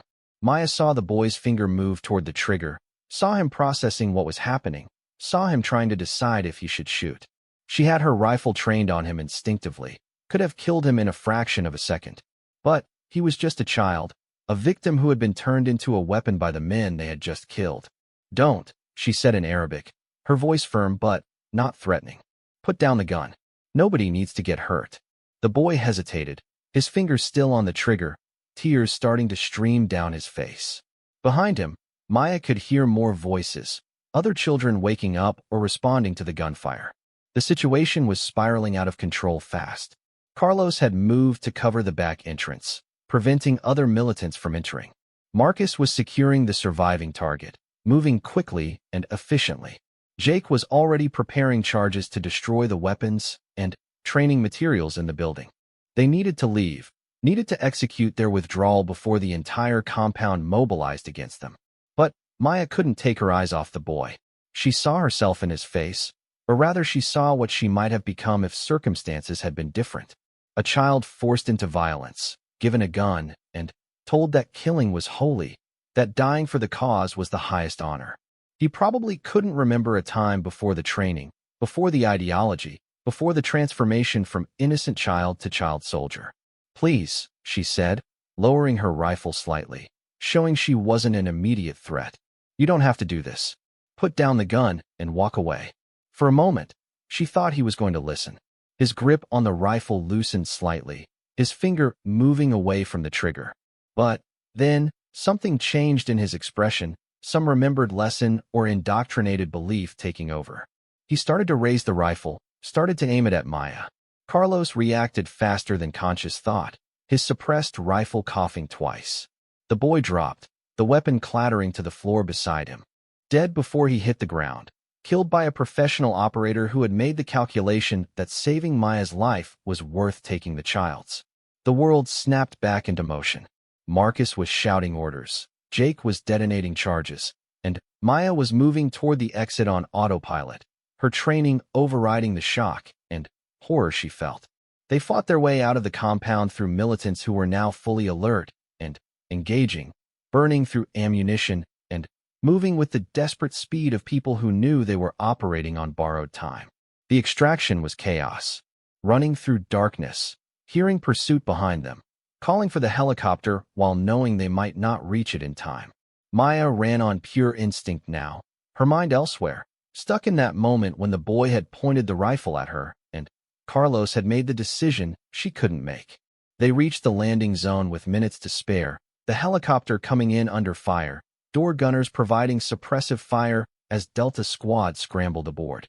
Maya collapsed into a seat, breathing hard, her hands shaking from adrenaline and something else, something darker and harder to name. The flight back seemed to take forever. Nobody spoke, each operator lost in their own thoughts about what had happened. The surviving target was secured and, unconscious, sedated for transport. The mission had been successful by objective measures. Leadership eliminated, intelligence gathered, withdrawal executed despite complications. But success felt like ashes in Maya's mouth. The debriefing was mechanical. Maya gave her report with clinical precision, leaving out the internal conflict, the moment of hesitation, the fact that she had almost died because she couldn't bring herself to shoot a child. Carlos's actions had been absolutely correct by operational standards. He had neutralized a threat, saved a teammate's life, done exactly what any professional operator would do in that situation. But a child was dead. A child who had been forced into that position by adults who used kids as weapons and shields. A child who might have been saved, might have been rehabilitated, might have had a chance at something resembling a normal life if things had gone differently. Commander Harrison called her into his office after the debriefing. He closed the door, indicating this wasn't an official conversation. Talk to me about what happened in that room. Maya had been expecting this. Harrison was too experienced, too perceptive not to see that something had affected her during the mission. She could lie, could maintain the professional facade, but what was the point? He would see through it. And, besides, she was tired of carrying everything alone. I hesitated, she said simply. I had a clear shot, and I hesitated because he was just a kid. Carlos had to take the shot to save me because I couldn't do it. Harrison nodded slowly, his expression thoughtful rather than judgmental. And, if you could go back, would you take the shot yourself? It was the question Maya had been asking herself since the moment it happened. Would she have pulled the trigger if Carlos hadn't been there? Could she have shot a child, even knowing that child was pointing a weapon at her? Even understanding that sometimes horrible choices were the only choices available? I don't know, she admitted. Part of me thinks I would have, that training would have kicked in, and I would have done what was necessary. But another part of me thinks I would have died rather than kill that kid. And I don't know which answer is the right one. There isn't a right answer, Harrison said quietly. This job puts us in situations where every choice is wrong in some way, where we have to pick the least terrible option and live with it. What happened in that compound was a tragedy, but it wasn't your fault. Those men created child soldiers. They put that rifle in that boy's hands. They indoctrinated him to the point where he would point a weapon at armed operators. You didn't create that situation. You just had to survive it. The words were meant to be comforting, but they didn't help. Maya understood intellectually that Harrison was right, that the moral responsibility for the boy's death lay with the people who had radicalized him, not with the operators who had been forced to respond to the threat he represented. But understanding something intellectually and feeling it were two different things. She left Harrison's office and found her way to the base chapel, a small building that was usually empty this time of day. Maya wasn't particularly religious, hadn't been to church regularly since childhood, but she needed some kind of space to process what had happened. The chapel was quiet, peaceful in a way that the rest of the base never was. She sat in one of the pews, staring at the simple cross on the wall, and allowed herself to feel everything she had been holding back. The grief for a child who never had a chance at a real childhood. The guilt over hesitating, over forcing Carlos to make a decision that would stay with him. The anger at a world where children were turned into weapons. The exhaustion of carrying this weight year after year, mission after mission, impossible choice after impossible choice. The tears came, silent and hot, and Maya didn't try to stop them. She cried for the boy in Somalia, for the woman and child in Yemen, for all the people her work had saved and all the people it had harmed. She cried for herself, for the parts of her humanity that were being ground away by this life she had chosen. She cried until there was nothing left, until she was empty and exhausted and somehow lighter for having released some of the pressure that had been building inside her. Dr. Mitchell found her there an hour later. The psychologist sat down in the pew beside her, not speaking, just being present. They sat together in silence for a long time before Maya finally spoke. How do you keep doing this? She asked. How do you work with operators year after year, watching them go through things that break people, and not lose faith in humanity? Dr. Mitchell considered the question carefully. Because I also see the good. I see people like you, who carry impossible burdens and still try to do the right thing, who hesitate before pulling triggers even when it puts their own lives at risk, because they understand the weight of taking a life, who question themselves and struggle with their choices instead of just accepting that violence is the answer. That's humanity, Maya. Not the perfect choices or the heroic moments. The struggle, the doubt, the commitment to keep trying even when it's hard. I don't know how much longer I can do this, Maya admitted. It was the first time she had said it out loud, the thought that had been growing in her mind for months. Every mission takes something from me, and I'm starting to wonder what will be left when there's nothing more to take. Then, maybe it's time to consider what comes next, Dr. Mitchell said gently. You've given 9 years to this work, accomplished things that most people couldn't imagine. You've saved lives, stopped attacks, made the world safer in ways that will never be publicly acknowledged. Nobody could ask more from you than what you've already given. The idea of leaving, of walking away from Delta Squad, and this life was both terrifying and strangely appealing. What would she do? Who would she be without the missions and the adrenaline and the constant edge of violence? Could she even adjust to normal life after so many years of operating at the extremes of human experience? But maybe that was something to figure out. Maybe the answer to what comes after was something she needed to discover rather than something she could plan for. Maybe it was time to stop being the ghost in the shadows and start being Maya Chun again, whoever that turned out to be. She didn't make any decisions that day, didn't commit to anything or submit any paperwork. But something had shifted inside her, a recognition that this couldn't go on forever, that there would have to be an end to this chapter of her life even if she didn't know what the next chapter would look like. That night, lying in her bunk, Maya thought about the boy in Somalia one last time. She hoped that wherever he was, whatever came after death, he had found the peace and innocence that had been stolen from him in life. She hoped that his death wouldn't be meaningless, that the intelligence they had gathered would prevent other children from being radicalized and turned into weapons. But hope wasn't the same as certainty, and Maya had learned over the years that hoping for meaning didn't create it. Sometimes terrible things happened for no good reason. Sometimes sacrifices didn't save anyone. Sometimes the best you could do was survive and try to do better next time, knowing that better might never be good enough. The alarm would sound again soon. There would be another briefing, another mission, another test of her skills and resolve. And she would answer the call, because that was still who she was, what she had been trained to do. But for the first time in 9 years, Maya Chun was beginning to think seriously about what came after that, about the possibility of a future beyond the compound evacuations and the lethal operations and the endless cycle of violence. Outside her window, stars filled the sky, ancient light that had traveled impossible distances to reach her eyes. The universe was vast and indifferent to human struggles, but somehow that thought was comforting. Her problems, her guilt, her choices, all of it was temporary and small against the backdrop of cosmic time. She would find a way forward, or she wouldn't. Either way, the world would keep turning, and eventually, everything she had done and everything she had failed to do would be forgotten. But not yet. Not tonight. Tonight, she would rest, and tomorrow she would train, and the day after that she would be ready when the alarm sounded again. Because that was what she did.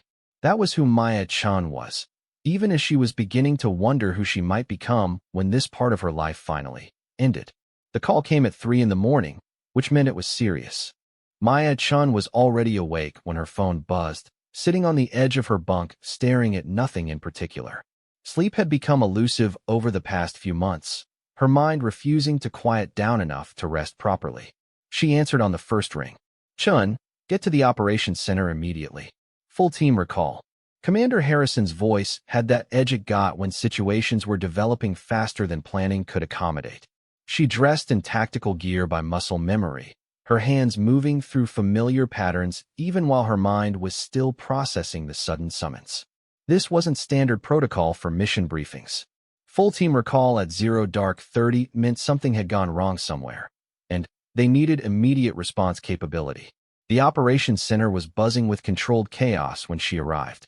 Analysts hunched over computer terminals, satellite feeds displayed across multiple screens, and the entire command staff looked like they had been pulled from sleep. Delta Squad assembled in their designated area, everyone present within 10 minutes of the initial call. Whatever this was, it was big. Harrison didn't waste time with pleasantries. He activated the main display, showing satellite imagery of a compound in Syria. 4 hours ago, we lost contact with a CIA team operating in Aleppo. Last communication indicated they had been compromised and were taking heavy fire.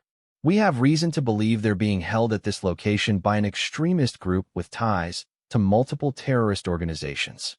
The image shifted, showing thermal scans that revealed at least 50 heat signatures in and around the compound. The team consists of 4 operatives, all of them carrying classified intelligence about ongoing operations throughout the Middle East. If that intelligence falls into enemy hands, we're looking at compromised networks, exposed assets, and American lives at risk across multiple countries. Maya studied the imagery with the practiced eye of someone who had analyzed hundreds of similar situations. The compound was in the middle of a dense urban area, surrounded by civilian structures. Multiple entry points, but all of them covered by defensive positions. This wasn't going to be a clean operation. This was going to be messy and dangerous, and probably would result in casualties on both sides. "What's the timeline?" Marcus asked, his voice calm despite the urgency of the situation. "The CIA team has been compromised for 4 hours. We estimate you have 12 hours, maybe less, before they're moved to a location we can't track or before the intelligence they're carrying is extracted through interrogation. You insert at first light, locate and recover the team, destroy any intelligence that's been compromised, and get everyone out." Carlos raised an eyebrow. "That's a tall order, sir. Hostile urban environment, unknown number of enemy combatants, time pressure, and we're supposed to extract 4 people who are likely wounded or worse. What assets do we have for support?" "Air support will be limited. The Syrian government still claims sovereignty over the airspace, and we're trying to avoid an international incident. You'll have close air support on standby, but it can only be used as a last resort. On the ground, you're on your own until extraction." Jake Sullivan, their medic, was already running through scenarios in his head. "If the CIA team has been under hostile interrogation for 4 hours, we need to assume at least some of them will need immediate medical attention. Possibly serious trauma, definitely stressed, maybe with injuries that have gone untreated. Getting them out will be complicated." "Which is why you're being sent," Harrison replied. "Delta Squad has handled worse situations and brought everyone home. This is no different. You have 2 hours to prep. Then, wheels up. Any questions?" There were 100 questions, but most of them wouldn't have answers until they were on the ground assessing the actual situation. The briefing continued for another 45 minutes, covering every scrap of intelligence they had, which wasn't much. They would be going in with minimal information, adapting on the fly, making decisions based on incomplete data. It was dangerous work, the kind that got operators killed, but it was also what they trained for. Maya felt the familiar tightening in her chest, the pre-mission focus that narrowed her world down to equipment checks and tactical planning. She went through her gear methodically, ensuring everything was exactly where it needed to be. Her rifle was clean and functional, her sidearm loaded, her medical kit stocked. Everything had to be perfect because there would be no room for equipment failures when bullets started flying. The flight to Syria took hours, time that Maya spent alternating between light sleep and mental preparation. She visualized the compound layout, ran through various scenarios, prepared herself mentally for what they might find. CIA operatives were trained to resist interrogation, but everyone had limits. For hours under torture could break even the strongest person, could extract information that would cost lives. They inserted 10 miles from the target, using a remote location where local authorities were unlikely to notice or care about helicopter activity. The Syrian landscape was beautiful in the pre-dawn light, all ancient buildings and desert vistas that spoke of civilizations rising and falling over thousands of years. But Maya didn't have time to appreciate the scenery. They had a mission, and the clock was ticking. The approach to the compound took 3 hours of careful movement through urban terrain. They moved through markets preparing for the day, past homes where families were waking up, through streets that would soon be filled with ordinary people going about their ordinary lives. Maya was hyper-aware of the civilians around them, conscious of the fact that any misstep could put innocent people at risk. Dmitry Volkov set up surveillance from a building overlooking the compound, hacking into local security cameras to give them real-time intelligence on guard movements and activity. What they saw wasn't encouraging. The compound was a fortress, heavily guarded, with multiple layers of security. Getting in would be difficult. Getting in and getting back out with 4 CIA operatives would be nearly impossible. "I count at least 30 guards visible from external positions," Dmitry reported. "Thermal imaging suggests another 20 to 30 inside. They're on high alert, probably expecting either a rescue attempt or retaliation from the CIA team's contacts." Marcus studied the layout, his expression thoughtful. "We need a diversion. Something that pulls attention away from wherever the CIA team is being held, gives us a window to get in and extract them." Maya had an idea, dangerous but potentially effective. What if we don't try to sneak in? What if we make them think we're a much larger force attacking from multiple directions? Create enough chaos that they can't coordinate a response. Then, hit the actual target location while they're confused. It was the kind of plan that required perfect timing and a lot of luck. They would be outnumbered, operating in hostile territory, creating chaos while simultaneously executing a precision extraction. But perfect timing and long odds were Delta Squad's specialty. They spent the next hour preparing, positioning charges at strategic points around the compound, setting up diversionary attacks that would trigger simultaneously to maximize confusion. Maya took her position on the eastern side of the compound, where intelligence suggested the CIA team was most likely being held. Carlos and Jake positioned themselves to provide covering fire and handle the extraction once the team was located. Marcus and Dmitri would coordinate the overall assault, managing timing and adapting to whatever the enemy response turned out to be. The attack began at noon, when the streets were crowded and local authorities would be slower to respond. Explosions rocked the compound's western wall, drawing guards and attention in that direction. Gunfire erupted from the north, making it seem like multiple assault teams were attacking simultaneously. In the chaos that followed, Maya moved with swift precision toward her actual objective. She breached the compound wall using a shaped charge that blew a man-sized hole through old concrete. Inside was a courtyard, partially destroyed by the diversionary explosions, with guards running in every direction trying to respond to threats from multiple angles. Maya moved through the chaos like a ghost, her suppressed rifle taking down targets who got too close to her position, her focus entirely on reaching the building where the CIA team was most likely being held. The building's entrance was guarded by two men who were more focused on the explosions than on their immediate surroundings. Maya dropped both of them with precise headshots, then moved inside. The interior was dark, lit only by emergency lights that cast strange shadows. She cleared rooms systematically, her weapon sweeping corners, her ears straining for any sound that might indicate the location of the CIA team. She found them in a basement room that smelled of blood and fear. For people, 3 men and 1 woman, all of them showing signs of torture. They were bound to chairs, their faces swollen and bloody, their eyes widening in shock as Maya appeared in the doorway. For a moment, they probably thought she was another captor, another person come to hurt them. Then, they saw her face, her American gear, and understanding dawned. "I'm here to get you out," Maya said, moving quickly to cut their bonds. "Can you walk?"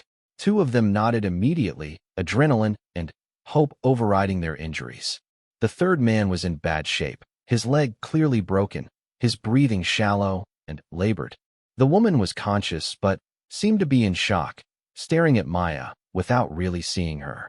"Jake, I've got them," Maya said into her radio. "But I need medical support immediately. Multiple casualties, at least 1 critical. On my way." Jake's voice came back, calm and professional despite the chaos erupting around them. Getting the CIA operatives out of the building and through the compound was like trying to move through a war zone, which was essentially what it had become. Guards were still responding to the diversionary attacks, but some were starting to realize they had been deceived, that the real threat was internal. Maya provided covering fire while helping the injured operatives move, her rifle barking as targets appeared in doorways and windows. Jake reached them with Carlos providing security.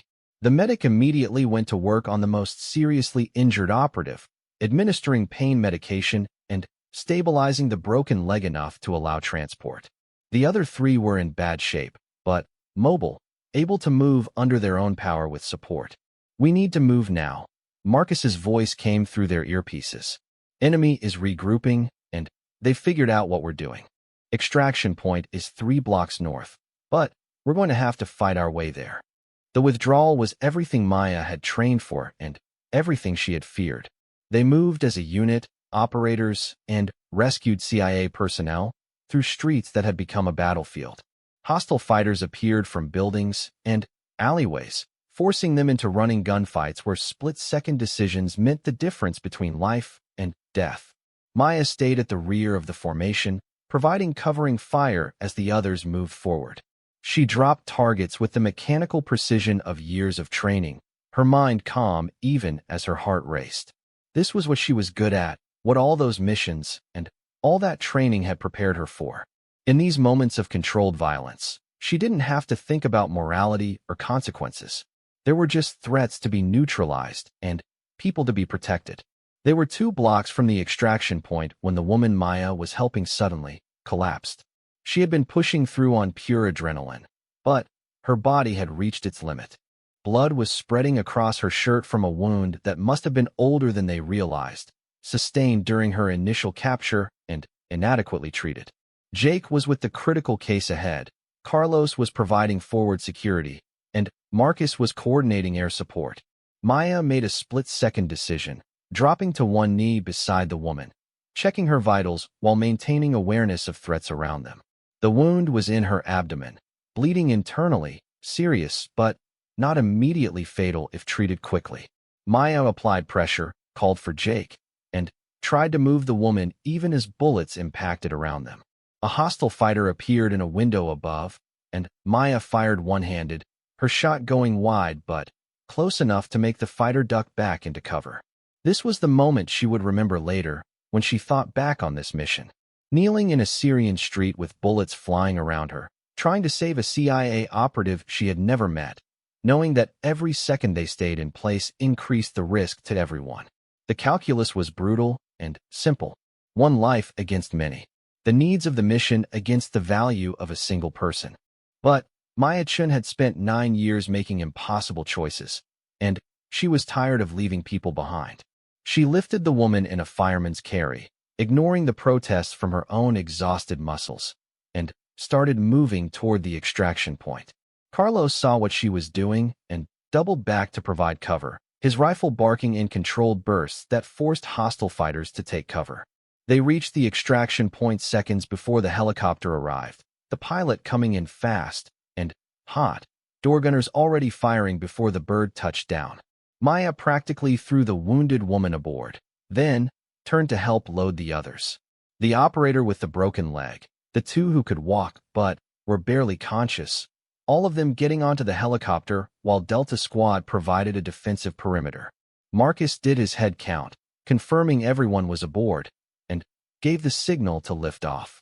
The helicopter climbed rapidly, bullets pinging off the armored hull, the door gunners maintaining fire until they were out of range. In the cargo bay, Jake was already working on the most seriously injured, his hands moving with practiced efficiency to stabilize wounds and manage pain. Maya slumped against the bulkhead, her body finally allowing itself to acknowledge exhaustion. Her hands were shaking from adrenaline dump, her ears ringing from gunfire in enclosed spaces, her muscles screaming from the physical exertion. But they had done it. 4 CIA operatives recovered, all of them alive, intelligence secured. Mission accomplished. The woman Maya had carried looked at her through eyes that were glazed with pain and morphine. "Thank you," she whispered, her voice barely audible over the helicopter noise. "You saved my life." Maya nodded, not trusting herself to speak. She had saved this woman's life, but how many others had died in the compound during their assault? How many guards who were just doing a job? How many innocent people caught in the crossfire? The calculus of violence never balanced perfectly. There were always costs that couldn't be justified or rationalized away. The flight back took hours, long enough for Maya to watch the Syrian landscape disappear beneath them, to think about everything that had happened and everything that would come next. The CIA operatives would be debriefed, treated, and eventually returned to operational status or retired depending on their physical and psychological condition. The intelligence they carried would be analyzed and used to inform future operations. The extremist group that had captured them would be added to target lists, marked for future strikes. And Delta Squad would return to base, file their reports, and prepare for the next mission. The cycle would continue, as it always did, until something broke or changed or ended. But, for the first time in years, Maya found herself thinking seriously about when that ending might come for her personally, about how much longer she could sustain this pace, and this pressure before something fundamental gave way. Commander Harrison met them at the landing zone, his expression showing relief that they had all made it back. He shook each operator's hand, thanking them personally, making sure they knew their work was valued and appreciated. When he reached Maya, he held her hand a moment longer than the others. That was exceptional work, Chun, carrying that operative out under fire, refusing to leave anyone behind. That's the kind of leadership and commitment that defines this unit. Maya accepted the praise, but didn't feel it. She had done what needed to be done, what anyone in her position would have done. The fact that it had worked out, that everyone had survived, didn't change the fundamental randomness of it. She had gotten lucky, that was all. Next time the luck might run out. The debriefing took most of the day, every detail of the mission examined and documented. The rescued CIA operatives gave their statements about the capture and interrogation, confirming that some intelligence had been extracted, but most of their mission-critical information remained secure. It could have been much worse. If Delta Squad had arrived, even a few hours later, the damage would have been catastrophic. Dr. Mitchell requested a session with Maya that evening, and this time Maya didn't resist or deflect. She went to the psychologist's office and sat in the familiar chair, waiting for the questions she knew were coming. "Tell me about what you're feeling right now," Dr. Mitchell said simply. Maya took a breath, trying to put into words something she hadn't fully articulated even to herself. "I'm tired. Not just physically, though I am that too. I'm tired of making decisions where people die no matter what I choose. I'm tired of carrying the weight of all these missions, all these operations, all these moments where everything could have gone wrong but happened to go right. I'm tired of being Maya, Chun the operator, and wondering if I'll ever get to be just Maya again." Dr. Mitchell nodded, her expression understanding. "You've been doing this work for 9 years. That's a long time to maintain the level of intensity and commitment that special operations requires. Most operators burn out faster than that. The fact that you've lasted this long is a testament to your strength and resilience." "Or my stubbornness," Maya said with a weak smile. "Maybe both," Dr. Mitchell agreed. "But the question I think you need to ask yourself is, what do you want to do with the next 9 years? Do you want to continue on this path, or is it time to consider alternatives?" It was the question Maya had been avoiding for months, maybe longer. The idea of leaving Delta Squad, of walking away from this identity she had built over nearly a decade, was terrifying. She didn't know who she would be without the missions and the team and the constant edge of danger. But she also didn't know how much longer she could continue before something inside her broke irreparably. "I don't know," she admitted. "Part of me wants to keep going, to see how much more I can do, how many more lives I can save or threats I can neutralize. But another part of me just wants to rest, to wake up without an alarm telling me to evacuate immediately, to make decisions that don't involve who lives and who dies." "Those aren't mutually exclusive desires," Dr. Mitchell said gently. "You can honor what you've accomplished here while also recognizing that it might be time for a new chapter. The work you've done matters, Maya. You've made a difference. But you don't have to keep doing it forever to prove your worth or justify your value." The words settled into something deep inside Maya, touching a truth she had been reluctant to acknowledge. She had given 9 years of her life to this work, sacrificed relationships and normalcy and pieces of her humanity. She had earned the right to choose something different, if that was what she wanted. That night, Maya found herself on the roof of the barracks one last time, watching the stars appear as darkness fell. Carlos joined her, as he always seemed to when she needed company, but couldn't ask for it. They sat together in comfortable silence, watching the sky transform from blue to black to diamond-studded infinite. "I think I'm done," Maya said finally, breaking the silence. "Not right now, not tomorrow, but soon. I think it's time for me to figure out what comes after." Carlos didn't seem surprised. He nodded slowly, his expression thoughtful. "I've been wondering when you would say that. You've been different lately, like you're carrying something heavier than usual. What are you thinking about doing?" "I have no idea," Maya admitted. "Maybe teaching, training new operators. Maybe something completely different. I just know that I can't keep doing this indefinitely. Every mission takes something from me, and eventually there won't be anything left." "You're the best operator I've ever worked with," Carlos said quietly. "But you're also right. This work has an expiration date, and recognizing when you've reached it takes as much courage as running into firefights.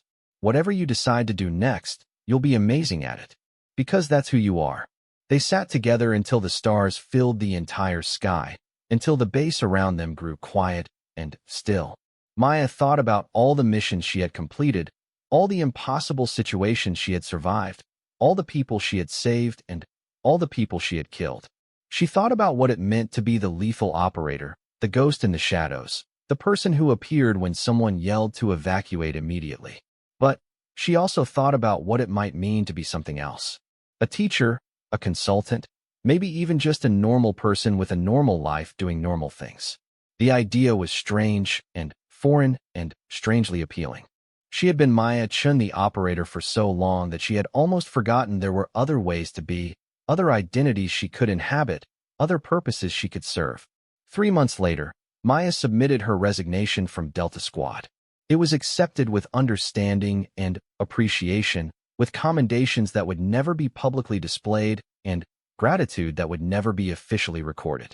She trained her replacement, passing on years of accumulated knowledge and hard-won experience. She said goodbye to her teammates, knowing that the bonds formed in combat would last even as they went their separate ways. On her last day at the base, Commander Harrison called her into his office one final time. He handed her a file folder, thick with pages. Your complete operational record. Every mission, every commendation, everything you accomplished during your time with us. It's classified, of course, and will remain so for decades. But I wanted you to have it, to remember what you achieved here.